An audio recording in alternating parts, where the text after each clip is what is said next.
আদিনাথ মন্দির অনেক পুরাতন একটি মন্দির এবং এটা নিয়ে অনেক ধরনের ইতিহাস রয়েছে। এই মন্দিরটি সনাতন ধর্ম অনুসারীদের জন্য একটি পবিত্র স্থান। প্রতি বছর এই মন্দিরটি দর্শনের জন্য দেশের বিভিন্ন জায়গা থেকে মানুষজন আসে।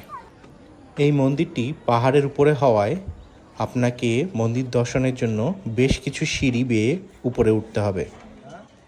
পাহাড়ের উপরে অনেক পুরনো দিনের বড় বড় গাছ রয়েছে, যেগুলো দেখতে অনেক সুন্দর। পাহাড়ের চূড়ায় আরও বেশ কিছু মন্দির রয়েছে। পাহাড়ের চূড়া থেকে মহেশখালী জেটির খুব সুন্দর একটা ভিউ পাওয়া যায়। এখান থেকে উইন্ডমিলগুলোও খুব সুন্দর দেখা যায়। আর পাহাড়ের ভাঁজে ভাঁজে রয়েছে মিষ্টি পানের বরজ।